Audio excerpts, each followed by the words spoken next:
ഒരിക്കലും എൻ്റെ ഒരു മത പണ്ഡിതൻ എന്നോട് പറഞ്ഞു, നിങ്ങൾ പറയുന്ന കാര്യം തന്നെയാണ് ഞങ്ങൾ പറയുന്നത് അകത്ത് നിന്ന്, പക്ഷെ ഞങ്ങളത് അകത്ത് നിന്ന് പറയുന്നതുകൊണ്ട് ആളുകൾ കേൾക്കും.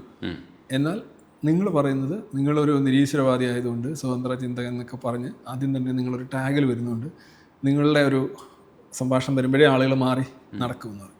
അപ്പോൾ നിങ്ങൾക്ക് മാറ്റം ഉണ്ടാക്കാൻ കഴിയില്ല, പക്ഷെ ഞങ്ങൾക്ക് മാറ്റം ഉണ്ടാക്കാൻ കഴിയും. പറഞ്ഞ ആളെപ്പോഴും ജീവിച്ചിരിപ്പുണ്ട്, പറഞ്ഞതാണ്. പക്ഷെ എന്താ സംഭവിച്ചതെന്ന് വെച്ച് കഴിഞ്ഞാൽ, ഈ മതത്തിൻ്റെ കോറായിട്ടുള്ള അല്ലെങ്കിൽ വിശ്വാസത്തിൻ്റെ കോറായിട്ടുള്ള അല്ലെങ്കിൽ ഏതെന്തോ വിശ്വാസമാണോ അയാൾ അതിനകത്ത് നിന്നുകൊണ്ട് എതിർക്കാൻ ശ്രമിക്കുന്നത്, അതിൻ്റെ ഏതെങ്കിലും ഒരു കോറിൽ പിടിച്ച് അയാൾ വലിച്ചു കഴിഞ്ഞാൽ അയാൾ ഉടനെ അടി വാങ്ങിക്കുന്ന തലത്തിലേക്ക് പോകും.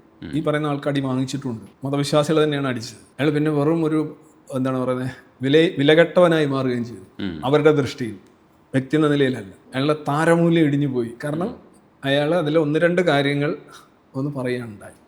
അപ്പോൾ അയാൾ മനസ്സിലാക്കിയിരുന്നത് എന്താണ്, ഞാൻ എന്താ വിമർശനമൊക്കെ പറയുന്നു, ഇതിനെ തിരുത്താൻ ശ്രമിക്കുന്നു, പരിഷ്കരിക്കാൻ ശ്രമിക്കുന്നു, അത് ആളുകൾ കേൾക്കുന്നു, അതുകൊണ്ട് ഞാൻ ഇതിനെ മാറ്റുന്നു എന്നാണ്.